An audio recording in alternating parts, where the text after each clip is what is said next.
Hello and good day sa inyo mga kagalaans. What's up sa inyo?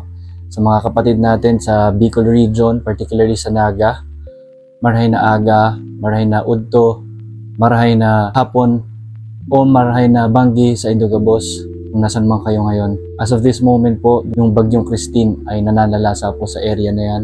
I hope maging maayos eventually yung mga bayan na affected kasi talaga napakahirap pong makabangon sa tragedy na kagaya nito. Naalala ko sariwang-sariwa pa sa akin way back 2021, December 16, yung bagyong Odette.